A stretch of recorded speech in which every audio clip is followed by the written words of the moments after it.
This is Pete Feenstra on Sunday the 31st of July, live at the Boom Boom Club, celebrating the 50th anniversary of the Zombies with Rod Argent. Hello Pete. Great to have you here, Rod. Great to be here again. Unbelievable that it should be your 50th anniversary. It's unbelievable. It's the power of rock, I guess, and the enduring appeal of the Zombies. I always remember going down to Jim Rodford, my cousin who plays bass with us, and was the bass player with Argent as well. Yeah, of course. He was at the very first rehearsal we ever did back in 1961 outside the Pioneer Club in St Albans.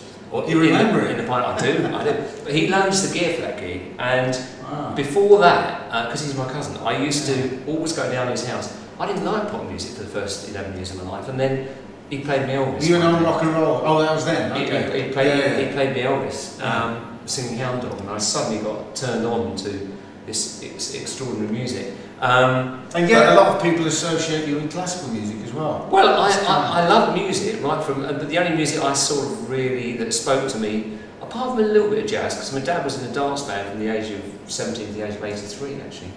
He had his own semi-pro dance band, but apart from that, I only really liked classical music, and then I heard Elvis when I was 11. Right. Completely turned me on. Well, 11 years old, that kind of... Well, exactly, but that was, and I still love Elvis of that vintage, you know, That's Alright Mama and Mystery Train and all the Sun stuff. It's carried on through generations, of course. Oh, it still sounds wonderful to me, all that. So anyway, here we are. You've got a brand new album, your first album for how long? Long time. Oh, quite a few years, yeah. Breathe Out, Breathe In. Yeah. And that's available now? It's available now. We've had some absolutely fabulous reviews. Not everybody gets it, but we've just had some reviews in from America. And like over here, really, you know, 50% of the reviews are just fantastic. And some people don't get it, some people don't like it. But we've just had a couple of stunning ones in America. But as you know, Pete, we've had some great ones over here as well. And you've had, I think you're on the second single from that album now. We are, it's just about to come out, yeah. And what's that? A Moment in Time. Great song.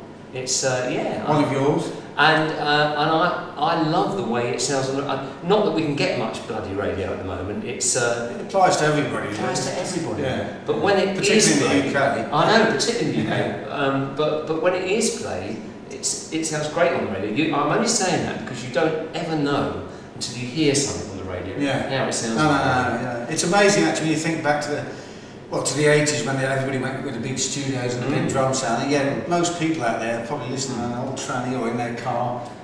You know, I think Phil Spector got it right with Mono to start with all those years ago. Well, then he went big after that, of course, the Wall of Sound. So. Well, he did, but it's extraordinary. I mean, yeah, you sweat blood getting the thing to sound absolutely fantastic. You really do. I mean, most people outside of the recording industry really do not know what goes into it now. They honestly don't. And sometimes, I did a blind date thing with Colin recently for a radio station. And the guys were great, they were real music enthusiasts, but they put it on, and then after about 20 seconds they start talking to you. And you think, you've got no idea what went into the making of this. But that's a DJ for you, I guess. That's that whole culture, which is kind of one of the reasons that rock got sidelined for a good few years. Well, you're right. But we were just reflecting on the fact that we were there at High Voltage Festival last year, which I think you did the year before with Argent. And it was a fantastic turnout, great lineup. That was 10 years ago. That probably could never have happened. That's true.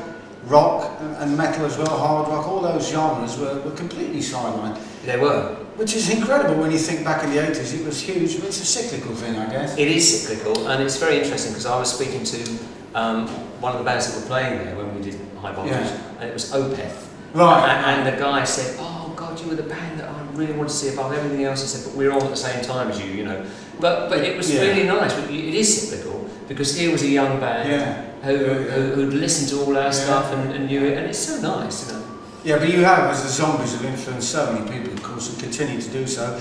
And as a result of that, I guess, you've just been to Japan, which is great that you actually went there after what happened over there, of course. Was everything okay when you were... Well, it was, although we experienced 2 earthquakes while we were there. Wow, I couldn't believe it. I was in my bedroom at 3:10 in the morning. Oh, no, 10 to 4, sorry, in the morning. I suddenly woke up and it was like being in a surreal dream. The room was moving around, and it was an earthquake. And then I said to the promoter the next day, "Did you feel the earthquake yesterday?" He said, "Oh yeah, only a small one." You know, so I thought, oh God. And then it happened 3 days later, and that was a 7.6 on the Richter scale, although the centre was way outside Tokyo. But Japan was great, unlike many places, and I think something to do with the fact that so many young bands are kind enough to say nice things, particularly about Odyssey and Oracle, of course, our Odyssey and Oracle. We often get a very young audience, and like in Japan, we would play clubs, but they were rammed. It was like 400 to 500 seaters, absolutely rammed. The audience was basically sort of 22, 23 years old students who knew all the words, singing, and not only, this is interesting, not only Odyssey and Oracle, which they did know, but a lot of them were singing back to us our new songs that we just put into the set. Isn't that extraordinary? Well, and when were you last there? As the Zombies? Oh, 2002. Right. Well, that was with, I don't think we were calling ourselves the Zombies then, no, it was Colin Burstone and Rob Argent. We went over in 2002. Yes. Yeah. So that's a significant difference. Yeah. That was the last time we were there. And it is the power of the brand name. I mean, I'm speaking as a promoter, but I think generally in music people go, oh, the Zombies. It is brand name, I know. And, but of course it served you well, very, very well. You've been in Europe, all over the place, Japan.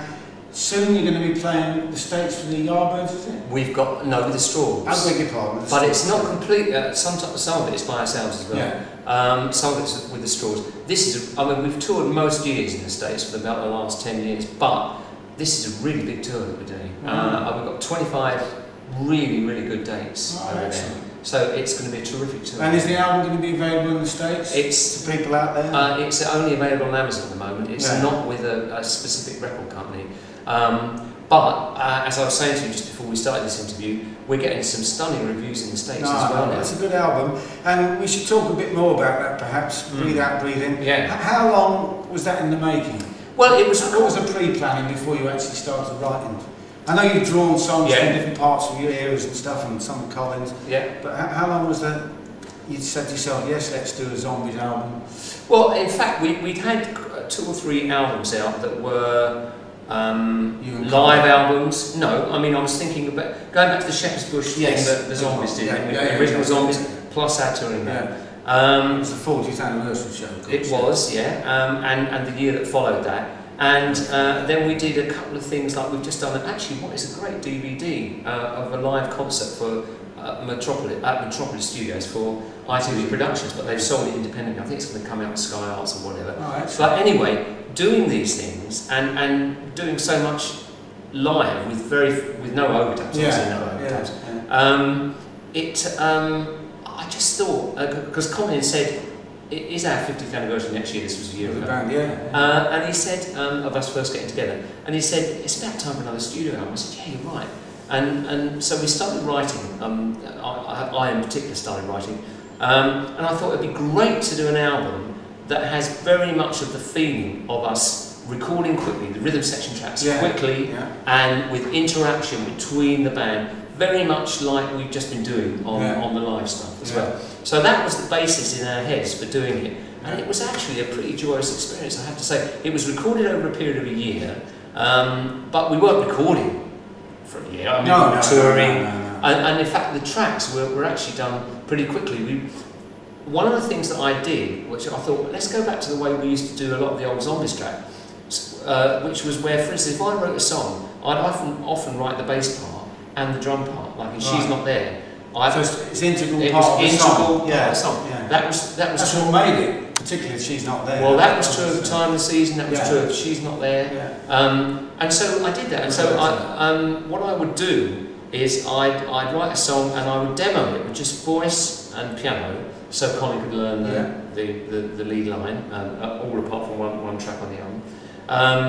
And then I would put the bass part down so Jim could learn it. Not always, he would put his own bits in as well, but that was the basis of what the track was. And then I'd take the thing round to Steve's. This is the joy of having small studios. Nowadays. And we'd talk it through together, and Steve would play along with the demo and everything. So we'd get it pretty prepared before the day of recording. So when we had the day of recording, usually the rhythm tracks were done in an afternoon, and that was the rhythm track.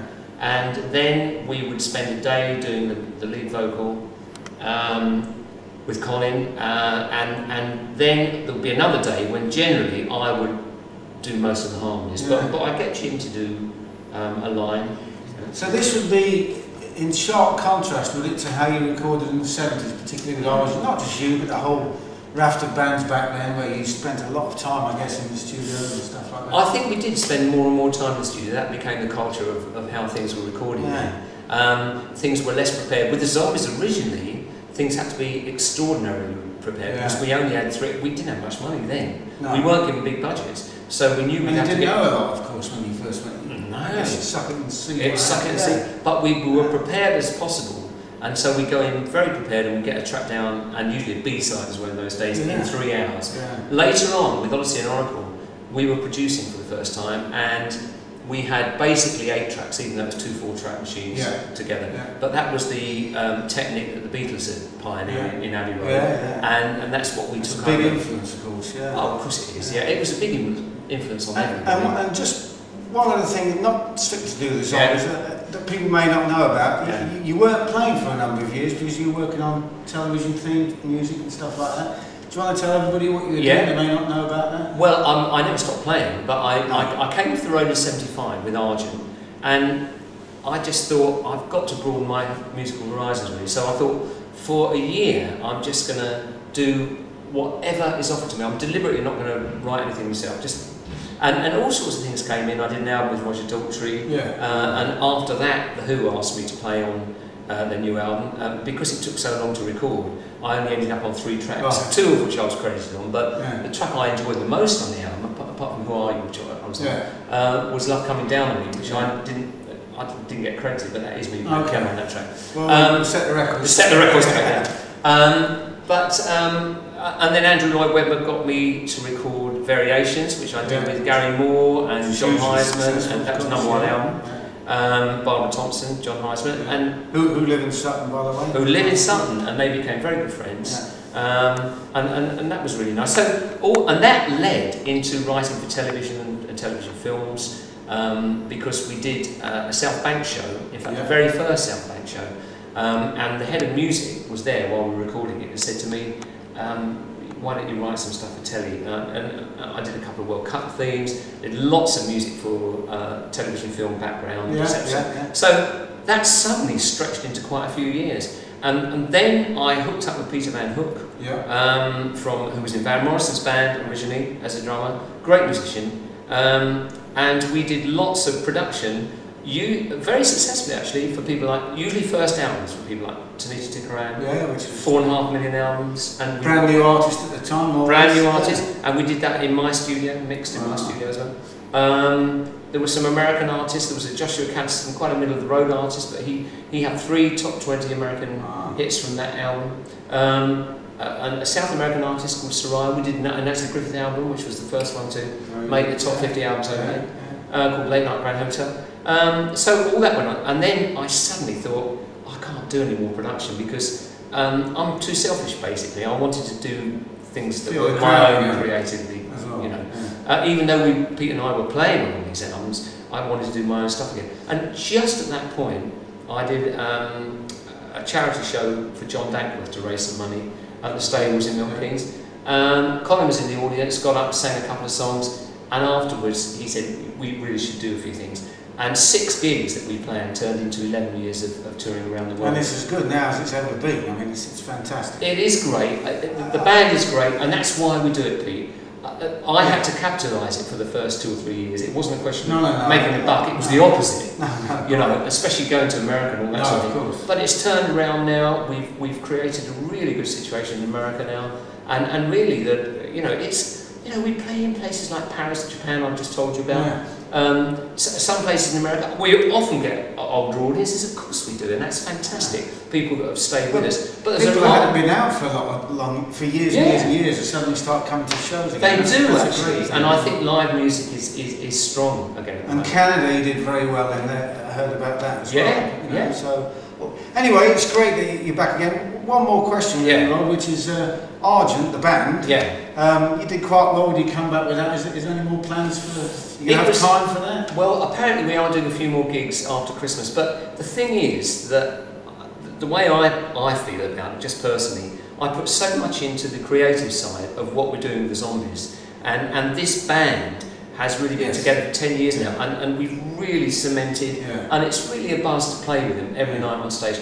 And I've only got so much creative energy to actually of course. put into, and it's very important to have paths forward. If we were just doing old catalogue, I'd be bored out of my head. No. I love playing the old songs, Yeah. I really do, Yeah. but it's got to be within the context of feeling fresh energy as well, creative. And fresh energy is precisely what the Zombies is about now. And it really is. Breathe Out, Breathe In is such a, which actually I was going to say it's such a refreshing album. The thing I actually said to you in a previous interview, I think, was the fact that there's a feeling of the band's legacy, but it's been brought right up to date. You think that's a fair comment? I think it's totally fair, because we're writing songs now and recording them in the same way as we did when we were 18 years old, which was just. But with all that experience behind it. Well, yeah, but saying I've got this, or whoever has got this musical idea. Hey, we just try and make something work, basically, which is what we were doing when we were 18. Yeah. And in the end, and at the time, we were regarded as being very uncommercial. When She's Not There came out, people said, this is not a commercial record, this is never going to be a hit. Yeah. Time of Season, they said, not a chance in hell. No. And then they went on to become... It took its time. It did take its time,